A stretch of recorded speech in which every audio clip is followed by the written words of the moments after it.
Առողջ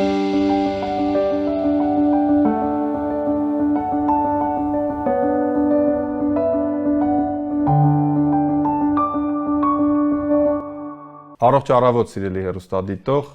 այս օրերին մենք դարձյալ փորձել ենք ընտրել յուրահատուկ թեմաներ, այսօր անդրադառնալու ենք մի շատ հետաքրքիր, անձամբ ինձ համար շատ թանկ կառույցի, որտեղ մենք տարիներ առաջ ժամեր չէ, օրեր ենք անցկացրել։ Խոսքը Առողջապահության ազգային ինստիտուտի ենթակայությամբ գործող ազգային գիտաբժշկական գրադարանի մասին է, նույն ինքը հանրապետական գիտաբժշկական գրադարան։ Առողջ առավոտ Բժիշկ Ամիրյան։ Առողջ առավոտ Բժիշկ Ավետիսյան։ Ես մի կասկածելի հարց ունեմ, կասկածը սրտումս։ Դուք հանրապետական գիտաբժշկական գրադարանում, ազգային բժշկական գրադարանում եղել եք։ Ցավոք ոչ Բժիշկ Ավետիսյան։ Դուք պատկանում եք երկրորդ խմբին բժիշկների, որոնք տեղն էլ չգիտեն, ճիշտ է։ Այո, Մենք լավ ընկերներ ենք, հուսամ սա մեր ընկերական հարաբերությունների վրա շատ հետևանք չի ունենա, այնպես որ շարժվենք առաջ։ Դուք գիտեք, որ մենք իրար հետ միշտ հումորներ ենք անում, այսօր տաղավարում հյուրընկալել ենք հանրապետական գիտաբժշկական կամ ազգային գիտաբժշկական գրադարանի կենտրոնի ղեկավար Մանե Խաչատրյանին։ Առողջ առավոտ Տիկին Խաչատրյան, անչափ ուրախ եմ ձեզ տեսնել նոր դերում, նոր տաղավարում էստեղ, որովհետև մենք բազմիցս տարիներ շարունակ առիթ ենք ունեցել շփվելու, երբ ես եւ ուսանող եմ, եւ կլինիկական օրդինատոր, եւ ասպիրանտ բոլոր этаպներում շատ սիրելի իմ վայրերից մեկն է։ Քաղաքի կարծում եմ հրաշալի եւ շատ ծերունների բժիշկների համար հրաշալի վայրերից մեկը։ Կպատմեք մի փոքր մեր սիրելի գիտաբժշկական գրադարանի մասին։ Առողջ առավոտ։ Գիտաբժշկական գրադարանը բավականին բազմամյա տարիների կյանք ունի, 80 տարուց ավել է ինչ կա, 1939 թվականին է հիմնադրվել։ Այն սպասարկում է հանրապետության ողջ բժշկական հանրությանը։ Մեր ֆոնդը կազմում է ավելի քան 5 միլիոն միավոր, ներառյալ եւ էլեկտրոնային գրքերը, ինչ որ տեսալսողական սկավառակներ եւ նաեւ բնականաբար թղթային ավանդական տարբերակով գրքեր, բժշկական ամսագրեր, որոնց միշտ հասանելիություն ենք ապահովում մեր ընթերցողների համար։ Եվ բացի մեր ֆոնդից նաև ունենք այնպիսի ծառայություններ, որոնք օգնում են մեր ընթերցողներին ստանալու ավելի online-ված ինֆորմացիա, եթե զուտ մեր ֆոնդային տեղեկատվությունը իրենց չի բավարարում, քանի որ փորձում ենք հասանելիություն ապահովել տարբեր կենսաբժշկական շտեմարաններին, որոնց միջոցով նրանք հասու են լինում աշխարհի լավագույն ամսագրերում լույս տեսվող եւ հոդվածներին եւ ընդհանրապես կլինիկական հարցումների համար նախատեսվող շտեմարաններին եւս մենք հասանելիություն ունենք։ Ինչպես հաղորդման սկզբում նշեցի, ես եւ Բժիշկ Ամիրյանը այն բժիշկների ես հատուկ տեղարեցի, երկու խմբին ենք պատկանում։ Մի մասը, ովքեր հանգամանքների բերումով ինչ որ մարդկանց ճանաչելով, բախտի բերմամբ թե պատահմամբ, ես ենթադրենք, գիտենք։ Մի մասը, ովքեր լսել են, չեն իմացել, չեն առնչվել։ Այ մեր հեռուստադիտողի մեջ էլ կան բուժաշխատողներ եւ բժիշկներ, մի մասը գիտեն, շատ լավ օգտվում են, մի մասը չգիտեն։ Իսկ մի մասը նաեւ ովքեր օգտվում են, վերջերս տեղյակ չեն ինչ նորություններ ունեք։ Այս սկզբունքով կառուցենք մեր զրույցը։ Ինֆորմացիա իմացողների համար, իմացողների, որոնց պետք է թարմացնել, որ տեսեք, սա էլ ունենք եւ չիմացողների համար։ Չիմացողների դեպքում կարող եք Բժիշկ Ամիրյանին նայել։ Ցավոք սրտի, այո, բժիշկների մեջ կան այնպիսի մարդիկ, ովքեր գալով նախ զարմանում են, հիանում են եւ նաեւ ափսոսում են, որ այսքան ժամանակ չեն իմացել գրադարանի տեղը եւ չեն օգտվել մեր բազմապիսի եւ շտեմարաններից եւ ինչու ոչ, որտեվ ֆոնդից, որովհետեւ ժամանակ առ ժամանակ մենք թարմացնում ենք մեր գրքային ֆոնդը, ապահովելով բժիշկներին նորագույն գրականությամբ։ Նշեմ երևի թե այն հիմնական կենսաբժշկական շտեմարանները, որոնց հասանելիությունը այս պահին գիտաբժշկական գրադարանը ունի, դա Հինրին է, որտեղ հավաքագրված են բավականին բարձր ազդեցության գործակից ունեցող բժշկական ամսագրերը եւ այնտեղ լույս տեսնող հոդվածները եւ ներառված են Scopus-ում եւ նաեւ այնպիսի հեղինակավոր բժիշկների աշխատություններն իրենցից ներկայացնում, որ յուրաքանչյուր բժշկի համար միայն գիտելիքի հարստացում կապահովի ընթերցելով դա։ Բացի Հինրից մենք ունենք up-to-date կոչվող կլինիկական հարցումների համար նախատեսվող շտեմարանը եւ հոկտեմբերի 1-ից նաեւ կունենանք հասանելիություն Զինամեդ կլինիկական հարցումների համար նախատեսվող շտեմարանին եւս։ Իդեպ օգտվելով առիթից երևի թե դեռ մենք չենք հրապարակել այդ նորությունը, ես առաջինը որ այդ մասին ասում եմ։ հոկտեմբերի 1-ից, այո, հայ-ամերիկյան բժշկական ընկերության հովանավորչության շնորհիվ իդեպ օգտվելով առիթից նաև կցանկանայի նրանց եւս շնորհակալություն հայտնել։ Նրանց ջանքերի շնորհիվ մենք կարողացանք ունենալ հասանելիություն 1 տարի ժամկետով ցինամետ կլինիկական հարցումների համար նախատեսված շտեմանին։ Դա շատ կարևոր է մանավանդ գործող բժիշկների համար, որովհետև ցանկացած կլինիկական դեպքի դեպքում կարող են նրանք մտնել, կարդալ եւ իմանալ ինչ մոտեցում ցուցաբերեն տվյալ դեպքում։ Այսինքն, եթե ես ուզում եմ վերցնել մի հոդված, որը արժի 30 եվրո, կամ ես բաժանորդագրված չեմ եւ բոլորին չեմ կարող բաժանորդագրված լինել, ենթադրենք գիտական աշխատանք եմ անում եւ ինձ պետք է տարատեսակ, բայց առաջադեմ 24 թվականի, 25 թվականի մի ամիս առաջվա լույս տեսած հոդված, ես այն անվճար կարող եմ հիմնականում գեներացնել, ստանալ ձեր օգնությամբ, եթե տվյալ հոդվածը մեծ հավանականությամբ հենց այդ շտեմարաններում կա։ Ոչ թե հիմնականում, այլ անվճար։ Անվճար։ Միակ պայմանը, որ լինեք գրադարանի ընթերցում։ Տվել կարող ես դուրս եմ մնացել։ Կոկրենյան գրադարանի որոշակի հատված ներառված է Հինրիում, այսինքն Հինրիում կան այնպիսի, այո, հոդվածներ, որոնք հրապարակված են Կոկրենյան գրադարանում, դե մենք ժամանակ առ ժամանակ նաև ըստ ընթերցողի պահանջի Կոկրենյան գրադարանում ենք որոնումներ իրականացնում։ Ուղղակի ամբողջությամբ Կոկրենյան գրադարանը չեմ կարող ասել, որ հասանելի է, բայց մասամբ նաև մեծ հասանելի շտեմաներ կա։ Կարծում եմ ձեզ դիմավորում։ Պահանջարկ կա, որովհետև այն ապացուցողական բժշկության վրա հիմնված եւ բավականին բարձր հեղինակություն վայելող շտեմարան է, ուղղակի քանի որ մենք ամեն ինչ չենք կարող ցավոք սրտի ունենալ։ Ես նկատի ունեմ, որ ձեզ ստիպողները, որոնք կգան կարողակեն, այս իմաստով պահանջարկ։ Այդ առումով այո։ Եթե շատ կան, այդ առումով առաջնահերթությունը տրվում է Դինամեդին up-to-date-ին, դրա համար մեր համար առաջնային խնդիր էր դրանց հասանելիությունը ապահովել։ Բացի Հինրիից, up-to-date-ից եւ Դինամեդից մենք նաև ունենք կոնսուլտանտ վրաչա եւ Medbase Geotar կոչվող շտեմանային հասանելիություն, դրանք արդեն ռուսալեզու են ի տարբերություն նախորդ 3-ի։ Այնտեղ զետեղված են Geotar հրատարակչության, որը բժշկական գրականության երևի թե առաջատար հրատարակությունն է իրենից ներկայացնում։ Նրանց հրատարակչությանը պատկանող գրքերն են հասանելի էլեկտրոնային տարբերակով։ Դա եւս մեծ ձեռքբերում է մեզ համար, որովհետեւ այն մասնագետները, որոնք ունեն լեզվի պատնեշ, կարող են գոնե օգտվել մյուս ռուսալեզու շտեմարաններից։ Եթե ես չեմ սխալվում, բոլորովին վերջերս օրեր առաջ այդ կազմակերպությունից մեկի ղեկավարը հենց գրադարանում։ Այո, Տիկին Ուլումբեկովան, այո, եկել էր մեզ հյուր, դա շրջայց էր ճանաչող։ Կոնսուլտանտ վրաչայի ղեկավարն է թե Geotar-ի։ Ինքը Geotar-ի ղեկավարն է, այո։ Ես հրավեր ստացել էի, բայց ցավոք չկարողացա ներկայացնել։ Շատ ջերմ մտերմիկ միջավայրում անցավ հանդիպումը։ Հենց այգում էր, չէ՞, մեծ կանչելի այգում։ Մեր գրադարանի առավելություններից մեկն է երևի թե այդ այգին է։ Եկեք թռիչքաձև մի փոքր այգուց խոսենք, թե ինչ իդեա էր եւ ոնց աստիճանաբար այն վերակառուցվեց ու դարձավ իսկույն Երևանի հետաքրքիր անկյուններից մեկը էլ, այդպեսի մթնոլորտ եղել եք այգում։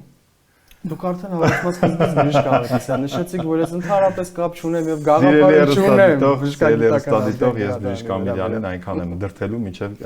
վաղը ես ես հրավիրում եմ այնտեղ միասին գնանք շրջայցի։ Ընդունեք հարց ունեմ Տիկի Խաչատրյան, շուտով իմ հարցերը կտամ։ Շատ լավ։ Այգու մասին խոսելիս չեմ կարող չանդրադառնալ գրադարանի անցած պատմությանը, որովհետև ցավոք սրտի գրադարանը շատ դժվար օրեր է ունեցել, բազմիցս կանգնած է եղել եւ փակման եւ կործանման եզրին, սակայն այդ վայրի վերումները չեն խանգարել, որ այսօր կանգուն գրադարանը կանգնի իր տեղում։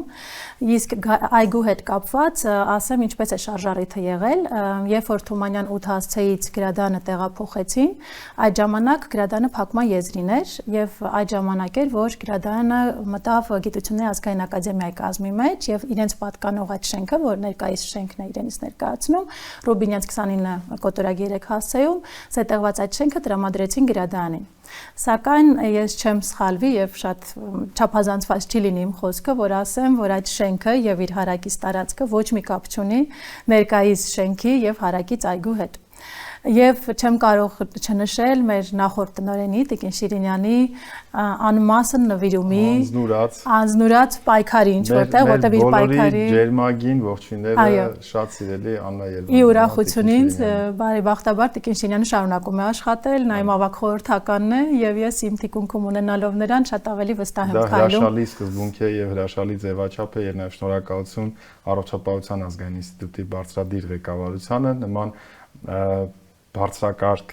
մոտեցման համար, որովհետև շատ հաճախ հակառակ կերպով են, չէ՞, վարվում։ Չէ, սկզբունքը բավականին առողջ է եղել, մոտեցումը բավականին առողջ է եւ ես հիմա վայելում եմ իր խորհուրդները, որոնք անգին են, եւ ասեմ, որ այո, իր ջանքերի, իր նվիրումի շնորհիվ է, որ գրադարանի այդ ոչ միայն գրադարան, այլև այդ տարածքը ծաղկեց եւ մենք ունենք այն դրախտային անկյունը, որը թույլ է տալիս ընթերցողներին տակ եղանակին իրենց ինքնակրթումը, իրենց ինքնազարգացումը իրականացնել հենց մեր այգում։ Իդեպ հիմա եղանակը թույլ է տալիս դեռ վայելել վերջի աշնան տաք օրերը։ Տիկին Խաչատրյան, ներողություն բժիշկ Ավետիսյան, եթե կարելի է ես ինձ հուզող հարցը տամ, որպեսզի ես էլ արդեն անցնեմ ձեր շարքերը, ինչ է պահանջվում եւ ոչ միայն ինձնից, այն բուժաշխատողներին, ովքեր տեղյակ չեն,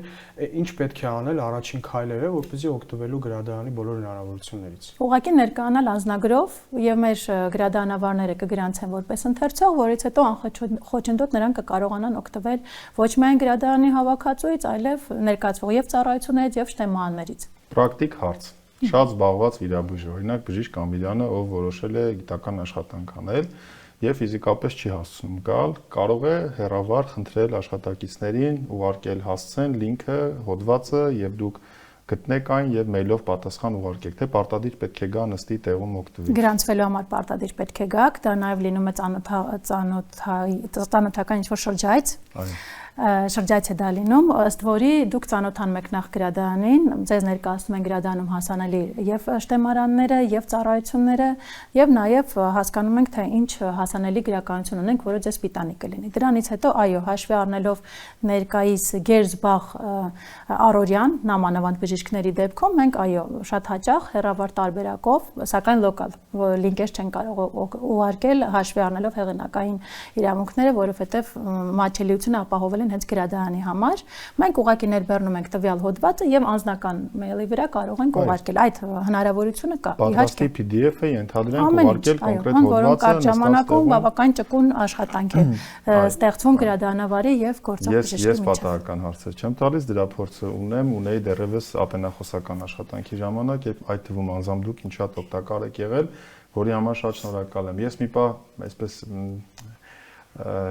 հիշեցի մի քանի բան, չեմ կարող չհիշատակել երջանկահիշատակ Ռուբեն Անդրեևիչին, ով կարծում եմ նաև այդ դժվարին տարիներին իր ներկայությամբ բավականին մեծ ազդեցություն եւ համբավ բերեց գրադարանին, մինչ Առողջապահության ազգային ինստիտուտը այս ամբողջությամբ այս բարեփոխումները չէր ստանձնել, այդ ժամանակ նրա ջանքերն էլ էր մեծ, ցավոք COVID-ը խլեց նրան մեզնից, ես կուզեի, որ մենք հիշենք, մեծ կորուստ էր, որովհետեւ ապացողական բժշկության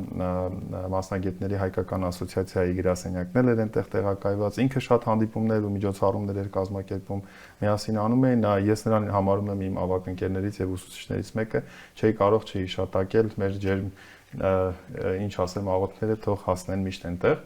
Չշեղվենք, հիմա վերադառնանք նորից պրակտիկ մասին, այ ինչ նորություններ ունենք մենք բժիշկներին շահագրգռելու համար եւ ինչով կարող ենք գայթակղել։ Կան մարդիկ, ովքեր շատ սիրում են նստել եւ կարդալ։ Ինչ հաստափոր գրքեր ունենք, ինչքանով են դրանք ակտուալ, գիտեք բժիշկները ինչքան խստապահանջ են, այդ 1.5 միլիոն ներողություն միավորի մեջ, գուցե նաև ունենք արդեն բավականին հին փաստաթղթեր, ինչու պետք է ես չգնեմ այդ հաստափոր գիրքը կամ on-line չպատվիրեմ համապատասխան հարթակներից, այլ գամ նստեմ այդտեղ ինչը պետք է ինձ համար գրավիչ լինի։ Դե գրավիչը նախ միջավայրն է, որ դուք ամբողջությամբ կտրվում եք ձեր առօրյայից, եթե նույնը անեք տանը կամ աշխատավայրում, բնականաբար անընդհատ աշխատանքի բերումով կտրվելու եք ձեր գիրք կարդալու ինքնակրթվելու process-ից եւ ստիպված եք լինելու ընդհատումներով դա անել։ Իսկ գրադարանը այն վայրն է, որտեղ կարող եք դուք ամբողջովին ընկնվել ձեր ինքնակրթման գործի մեջ, գործընթացի մեջ եւ կարողանաք հասու լինել ոչ միայն հենց տվյալ գրքին, այլև ռեսուրսներին, որովհետեւ համակարգիչների վրա շնորհիվ IP հասցեների հասանելիության յուրաքանչյուր համակարգիչ, որը գրադարանում կա եւ ընթերցողների համար նախատեսված հատվածել ունենք համակարգիչների, դուք կարող եք ենթադրեն գիրքը կարդացիք, ձեր մոտ ինչ-որ հարց առաջացա, որը չեք գտնում գրքի մեջ, միանգամից որոնողական համակարգով հասանելի շտեմաներում կարող եք լրացնել ձեր գիտելիքը, այսինքն դուք ամբողջովին ընկնվում եք եւ հասանելի եք լինում գրադարանային ողջ ծառայություններին։ Բնականաբար, ինչպես նշեցի, այդ նույնը կարելի է հեռավարել անել, դուք խնդրեք, որոնենք եւ ուղարկենք, բայց դա լինում է կտորներով ինֆորմացիա, իսկ այսպես դուք համալիր մոտեցում եք ցուցաբերում եւ հասանելիության շնորհիվ եւ թղթային եւ էլեկտրոնային եւ շտեմաների հասանելիությամբ կարողանում եք համակցել եւ ձեր հարցի պատասխանը ամբողջությամբ ունենալ։ Գրադարանին ինչու պետք է չգնեք եւ գաք գրադարան, դա բնականաբար համար մեկ պատճառը ֆինանսն է, որովհետեւ դուք կարդացիք, ինֆորմացիան ստացաք, իհարկե շատ լավ է, որ գործող բժիշկը ունենում է մասնագիտական գրականություն, բայց քանի որ գրադարանում միշտ է հասանելի տվյալ գիրքը, դուք միշտ կարող եք վերադառնալ, կրկին ընթերցել եւ դրանով իսկ առաջնային ֆինանսական հարցն է փակվում եւ երկրորդը կարծում եմ գրադարանում գտնվելը, ինչպես ասեցի, բացի գրքի հասանելիությունից նաեւ միջավայրն է տրամադրում, որպեսզի դուք ել ավելի մեծ ջանքերով կարողանաք ձեր գործունեությունը ապահովել եւ հարստացնել ձեր գիտելիքները։ Մեր ընդ որում կարգախոսներից մեկը հենց դա է, հարստացրեք ձեր գիտելիքները, որ ավելի համընթաց քայլենք ժամանակին։ Տիկին Խաչատրյան, իսկ կա որոշություն ինչ-որ համագործակցություններ միջազգային հենց բժշկական գրադարանների հետ եւ ինչ համագործակցություններ են իրենք իրենց ներկայացնում, եթե կան։ Տարիներ առաջ Ելի գրադարանի հետ այո մենք համագործակցում ենք եւ այն հոդվածները, որոնք հասանելի չէին այն շտեմանեն, որտեղ մենք ունեինք հասանելիություն, մենք դիմում ենք իրենց, սկանավորում ուղարկում ենք, բայց դա շատ տարիներ առաջ էր։ Հիմա քանի որ մեծամասամբ հասանելի է մեր ձեռք բերած շտեմաներում տեղեկատվությունը, ոնց որ թե կարիք չեղավ թարմացնելու այդ համագործակցությունը։ Ցավոք սրտի այս պահին միջազգային գրադարանների հետ ինչ որ միջազգային համագործակցություն տարբեր գրադարանների հետ այս պահին չունենք։ Չընկալելով գրադարանը ուղղակի ինտերցասրահ, այլ մի ամբողջ գիտական, ես կասեի գիտամշակութային ինձ համար կենտրոն, հարց արդյոք մասնագիտական ասոցիացիաները կամ մասնագիտական միավորումները կարող են ինչ-որ գիտական ակտիվություններ, փոքրիկ գիտաժողովներ, սեմինարներ ձեր լսարաններում, ձեր աջակցությամբ դիտարկել որպես լոկացիա, տեղակայում եւ համագործակցել ձեզ հետ։ Փոքրաթիվ եթե մասնակիցներ են, այո, որովհետև մեր մոտ մի քիչ տարածքի խնդիր կա, ինչքան էլ ընդարձակ այգի ունենք, սակայն ներսում տարածքը այդքան էլ անսահմանափակ չէ։ Այո, եթե փոքրաթիվ մարդկանցով մասնակիցներով միջոցառում է սպասվում, ինչու ոչ։ 20-30 հոգի ընդհանրապես 20 կարծում 30-ը կարող ենք, բայց լրիվ կոմֆորտի համար կարծում եմ 20 հոգին, եթե բացօթյա տարածքում է նախատեսվում, այո, մինչև 30-ը կարելի է դիտարկել, իրականում անցկացվում են բազմապիսի գիտաժողով չէ, սակայն ինչ-որ հանդիպումներ, քննարկումներ մասնագիտական մշտապես է իրականացվել եւ հիմա եւս մենք միշտ բաց ենք տարբեր միջոցառումների։ Որևէ խնդիր չկա։ Ընթացակարգը ուղղակի թույլտվություն է ստանում Առողջապահության ազգային ինստիտուտից, անձամբ ձեզնից նաեւ ընթացքում։ Շատ լավ։ Նաեւ մի հարց, աշխատանքային ժամերը, աշխատանքային օրերը, հաշվի առնելով որ գրադարան է, բժիշկները ոչ աշխատանքային օրերին գուցե գան աշխատեն, կա ինչ որ հերթապահության նման մի բան։ Ցավոք սրտի ոչ աշխատանքային օրերին ոչ, աշխատանքային օրերն են երկուշաբթիից ուրբաթ, ժամերը 9-ից մինչև 6-ը։ Ու իդեպ քանի առիթ է հանդիսացել, իրոք մեծամասամբ մարդկանց մոտ տպավորություն է, որ եթե գրադարան է, այն միայն նախատեսված է, այսինքն մենք պատկերացնում ենք գրադարան, ուրեմն կա ընթերցասրահ, որտեղ գալիս են, գիրք ենք վերցնում, կարդում ենք եւ հեռանում ենք։ Օգտվելով առիթից կասեի, որ նամանավանդ մեր գրադարանը, չնայած հիմա ամբողջ աշխարհով է գրադարանները վերափոխված, դադարել է լինել գրադարանը զուտ դասական մեր պատկերացմամբ գրադարանը։ Սա մի երրորդ վայրի է վերածվել, որտեղ մենք ոչ միայն փորձում ենք սպասարկել ընթերցողին անհրաժեշտ գրականությամբ, լինի դա ֆիզիկապես գիրք, բժշկական ամսագիր թե շտեմաներ, այլև մենք փորձում ենք վերափոխել մեր ծառայությունները։ Իդեպ նշեմ, որ մեր ծառայությունների մեջ նաև կրթական կոմպոնենտ եւս ներառված է։ Մենք տարիներ շարունակ, երևի թե դուք էլ կհիշեք, իրականացնում ենք տեղեկատվական գրագիտության դասընթացները, իսկ մարզային բժիշկների համար նաև համակարգչային դասընթացներ, դրանով իսկ նպաստելով մասնագիտական շարունակական զարգացմանը։ Ինչու ենք տեղեկատվական գրագիտությանը տարիներ շարունակ մեծ տեղ տալիս, որովհետև նամանավանդ համացանցը եւ նամանավանդ մեր օրերում անվերահսկելի տիրույթի է վերածվել, որտեղ նամանավանդ գիտական ասպարեզի մարդիկ, այդ թվում գործող բժիշկները, շատ դժվարությամբ կարող են գտնել անհրաժեշտ ինֆորմացիայի ապացուցված եւ հավաստի տեղեկատվությունը, եթե որոշակի հմտությունների չտիրապետեն։ Տեղեկատվական գրագիտության ծառայությունը դասընթացների այդ ծառայության հիմնական շարժառիթը եղել է դա, որպեսզի մենք նախ ուղղորդենք դեպի կենսաբժշկական շտեմաներ, ոչ թե ուղղակի որոնողական համակարգերում նրանք փորձեն որոնել եւ գտնել իրենց հարցերի պատասխանները, այլ հենց կոնկրետ տվյալ շտեմաններում կատարեն իրենց որոնումը։ Նույն PubMed-ը առաջատարն է որոնողական համակարգերից, որտեղ որոնում կատարելով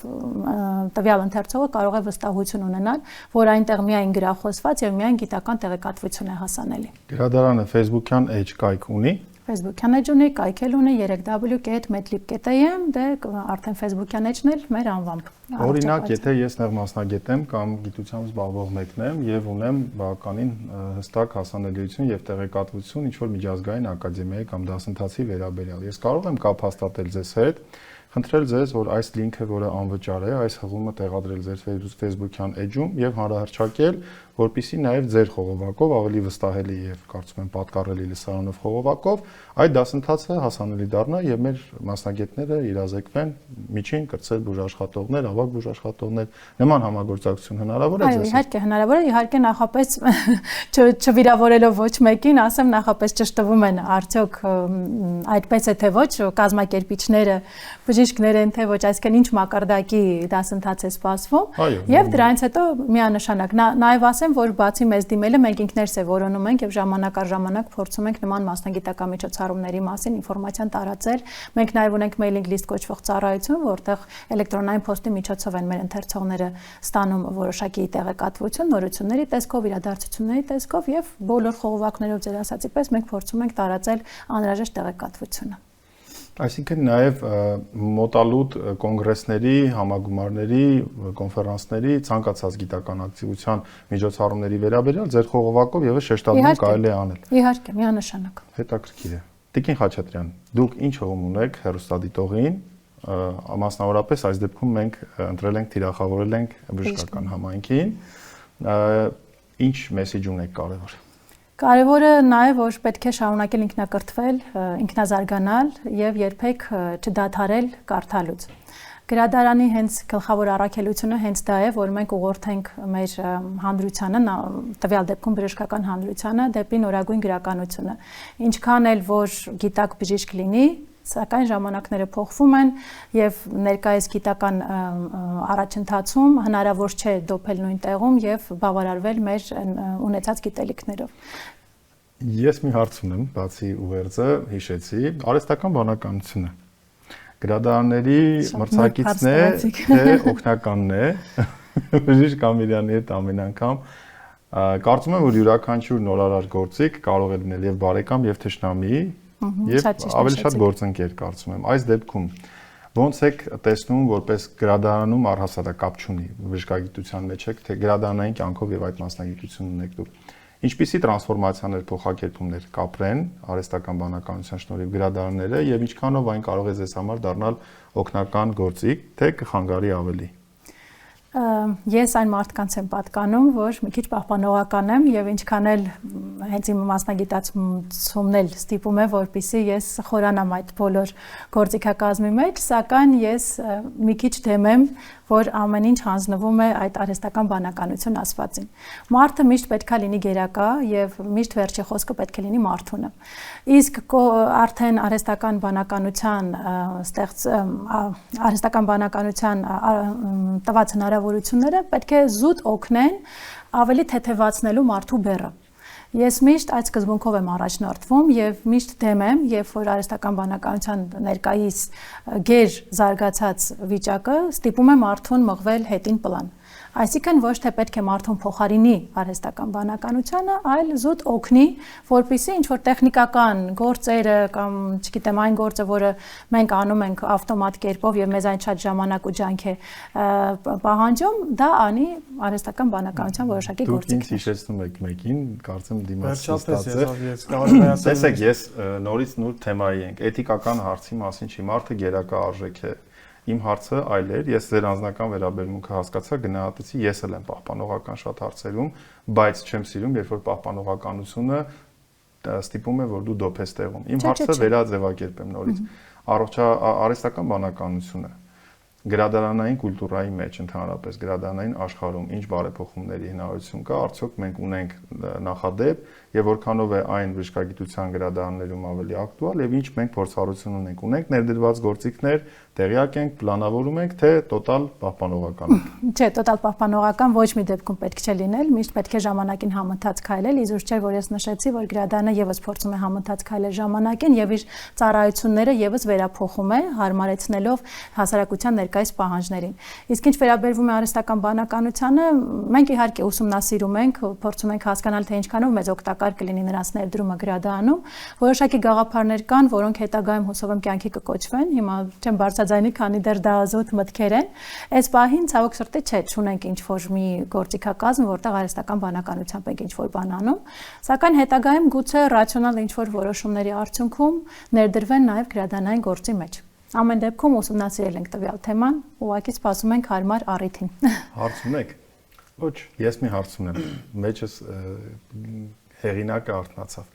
Այն բժիշկները, որոնք ունեն մասնագիտական եւ ոչ մասնագիտական գրքեր, որպես ստեղծագործող բժիշկներ, դուք նրանց աշխատությունները եւս ունեք եւ ինչ է պահանջվում, ընթացակարգ կա, որ ես ուղղակի ուզում եմ նվիրաբերել, թե ինչպես է կազմակերպվում դա, եթե ես գրել եմ որևէ ուսումնական ձեռնարկ, գուցե դուք տեղյակ չեք, որովհետեւ շնորհանդես չեմ արել եւ այլն, արթնանամ, բերեմ եւ կոչանենք միասին, եթե կան այդպիսի բժիշկներ,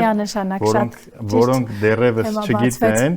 իրենց եւ ներմասնագիտական եւ ոչ ներմասնագիտական գրքերը բերեն ու գոնե մեկ օրինակ նվիրաբերեն գրադարանին, իրենց էլ անհասնելով, խոսենք այս մասին, Խոսենք, սիրով։ Կան ինչպիսի ընթացակարգ։ Ընթացակարգը բավականին պարզ է, հեղինակը ուղղակի նվիրաբերում է իր գրքից մեկ կամ մի քանի միավոր գրադարանին։ Դա շատ գովելի եւ մենք միշտ շնորհակալ ենք լինում հեղինակին, որ մեզ չի մոռանում։ Իրականում մեր համալրման բաժնի գրադարանավարները իրենք փորձում են գտնել հեղինակների, եթե լսել են կամ աչքներով ընկել է, որ շնորհանդես է եղել եւ նման ինչ-որ գիրք եղել։ Իդեպ նախադեպ շատ կա, երբ որ մեր մասնագետները զանգում են կամ ես եմ զանգում կամ Տիկին Շիրինյանը, որ ձեր գրքից մի օրինակ ուղարկեք գրադարան ու շատերը բնականաբար չեն մերժում, սիրով նվիրում են։ Իրականում ինչ որտեղ անտեղյակ լինելու պատճառով է, որ հեղինակները չեն մտածում, որ մեկ օրինակ ուղարկեն գիտաբժշկական գրադարան, մենք փորձում ենք այդ մասին իրենց հուշել։ Որևէ հատուկ ընթացակարգ չկա։ Մի խոսքով վերցնում ենք մեր գրքերը եւ մի քանի գրադարանը միայն շնորհակալ կլինի։ Եվ որպես ամփոփում ես մի բան էլ հիշեցի ու կարևորեմ հատկապես բժիշկ Ամիրյանին դա կհետաքրքրի։ Առաջին անգամ ես Ռուբեն Անդրեևիչից եմ սովորել, ովքեր են տրուենտ բժիշկները։ Եվ ես շատ լավ հիշում եմ, որ տրուենտները, բայց ոչ երիտասարդները, մեծերը բարբերաբար մինչև 20-25 հոգի հավաքվում էին ստեղծագործ գիրք գրած բժիշկները եւ այլ մասնագետներ հենց գրադարանից են մնացել։ Եվ ձեզ ասեմ, որ դրանից հետո շարունակելով իմ ավագ ընկերոջ միտքը, ցանկությունը մենք 2023-ին հիմնադրել ենք տրուենտ բժիշկների հայկական ասոցիացիա, որի նախագահ ես եմ եւ փոխնախագահ ձեր առջեւ նստած է։ Բացվեց նոր միջոցառումների ֆիզիկապես չենք հասցնում, բայց մենք գրադարանի հետ շատ ակտիվ համագործակցելով, կարծում եմ բարոյապես պարտավորվում ենք շատ մեծ զարգ տալ այդ ասոցիացիային եւս եւ սիրով, որովհետեւ այս պահին դադար ենք տվել բժիշկներին, այո։ Սիրելի հեռուստադիտող, մենք բոլոր տեսակի քրոնոմետրաժները գերազանցեցինք, հաղորդման թույլատրելի շեմերը հատեցինք, բայց մենք խոսում էինք մեր քաղաքի կարևորագույն ու տաքուկ անկյուններից մեկի մասին։ Ձեզ անչափ շնորհակալություն։ Ձեզ նույնպես հրավերի համար։ Ձեզ էլ սիրելի հեռուստադիտող, առողջ եւ հրաշալի առավոտ եմ մաղթում։ Կհանդիպենք։